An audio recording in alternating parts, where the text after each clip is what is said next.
Section 6.2, Characteristics of Equations of Polynomial Functions. So what we're going to do now is we're going to look at this equation and predict the end behavior. So the first thing I'm going to identify is I'm going to look at its degree. It is degree 2, or an even degree, so that means it's either going to look something like this or something like that. So we're looking the end behavior, so that says where does it start and where does it begin. Then I'm going to look at the leading coefficient. The number in front of the term with the square is +1. So it's going to look like x squared. So it's going to start in quadrant 2 and end in quadrant 1. If this graph was negative x squared plus 13x plus 40 or anything else, all that changed is this negative sign, it would look like this. Okay, and we're going to go through and do the same thing with other graphs.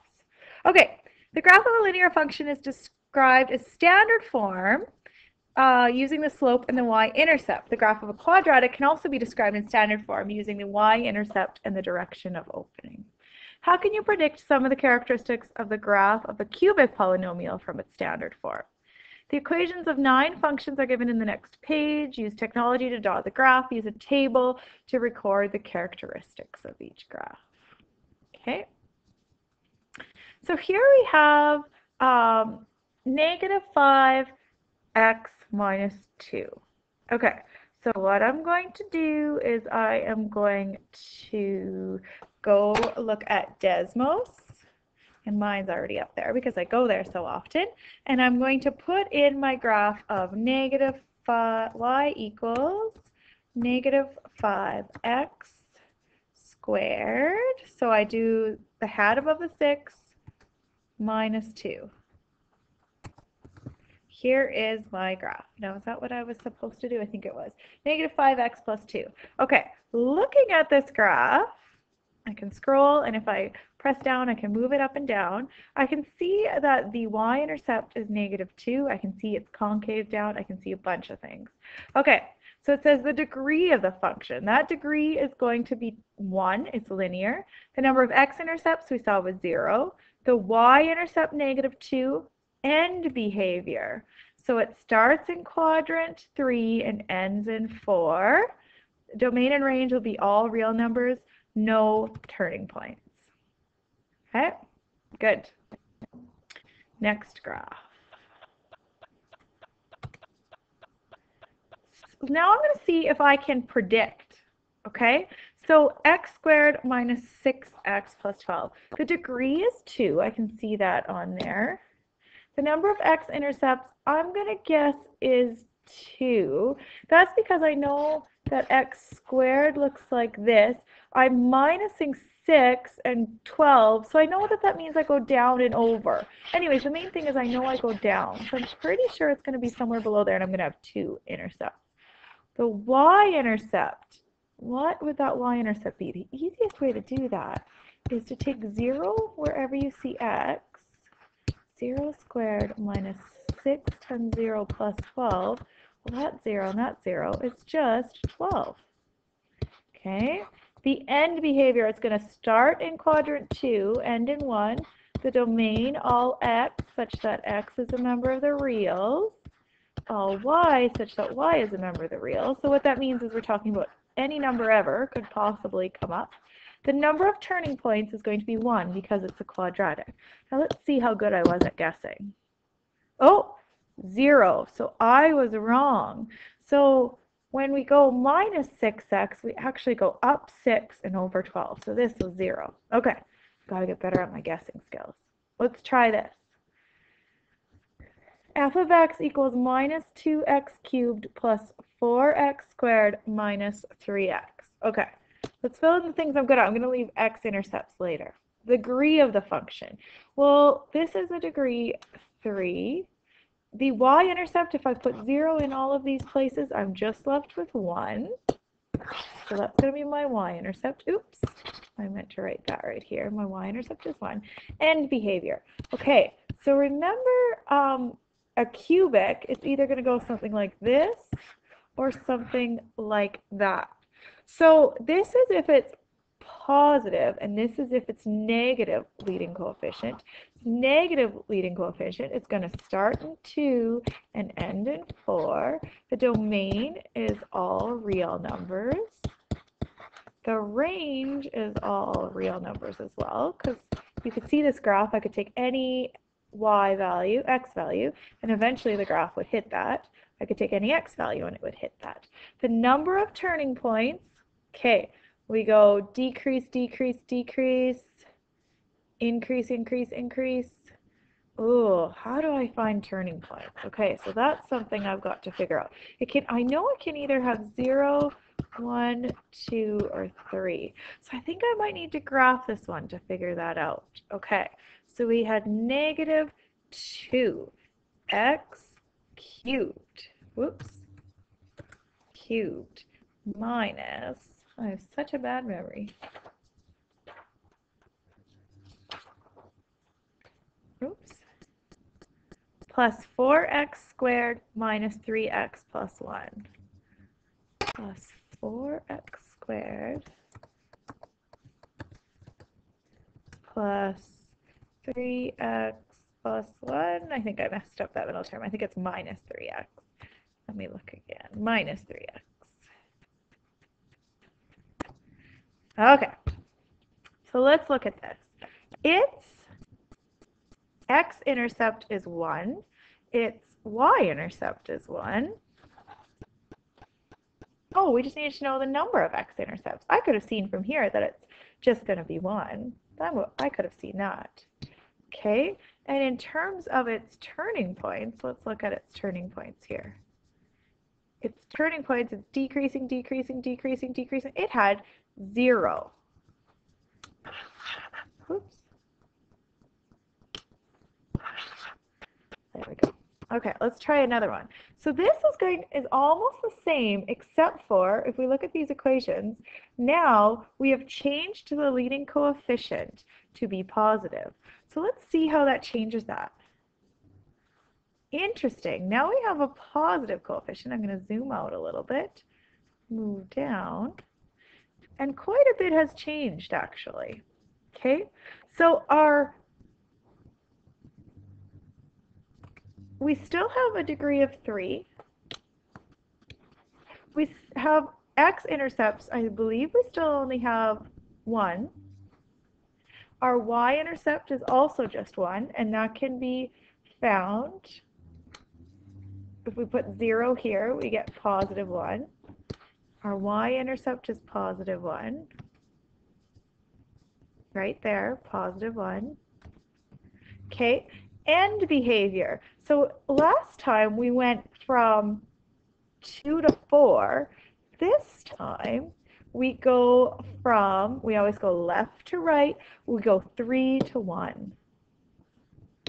Sorry, next door they're playing a really loud video. It's a good song. The domain is all x such that x is a member of the real numbers, and all y such that y is a member of the real numbers. The number of turning points. In this case, you can see it's increasing, then it turns once, it's decreasing, and it turns again. We have 2 turning points. Okay, so now we have to be able to see what that pattern is. And let's skip ahead and look what it is. When a polynomial function is in standard form, so standard form means that f of x or y is equal to x cubed, then we have our x squared, then we have our x's, then we have just our number. Okay, so it's always in descending order. The maximum number of x-intercepts in the graph is equal to the degree, that's the max. The maximum number of turning points is equal to 1 less of the degree. Okay, so I made a mistake here when I said it could be 3, 2, or 1. 1 less than the degree is 2. It only could have been 0, 2, or 1, because 3 minus 1 is 2. Okay, what else do we know?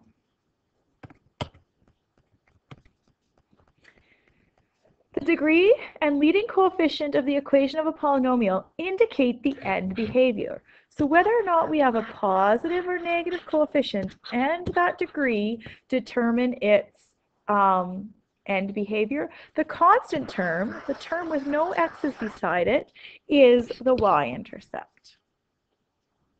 So here it shows if it's degree 3 or degree 1, if it's odd.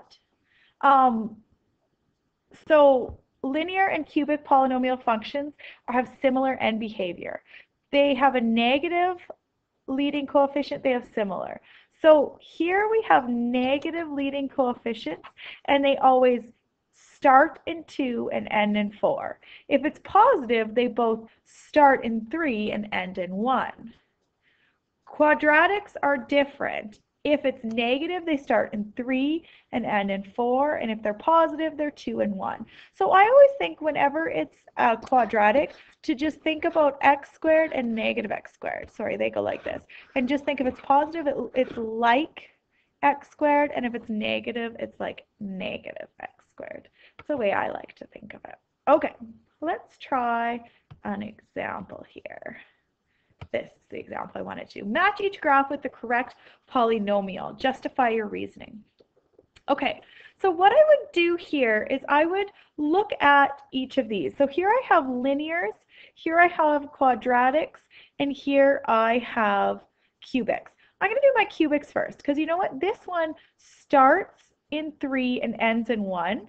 So when it starts in 3 and ends in 1, I know starts in 3, ends in 1, looks like this.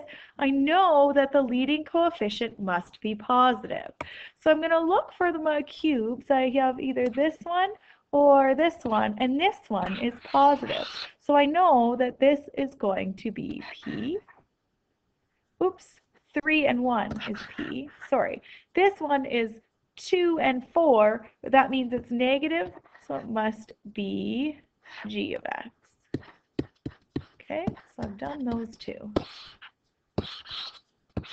Okay, and again, where I got that from, if it starts in 2 and ends in 4, starts in 2, ends in 4, the leading coefficient is negative.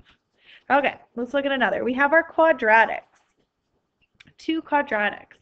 So I have one quadratic that is x squared minus 2x minus 2, and then I have x squared minus 2x plus 1. Okay. So which one is it? Which one makes the graph bump over 1? And which one makes it bump over 2? So this one is bumped over 1.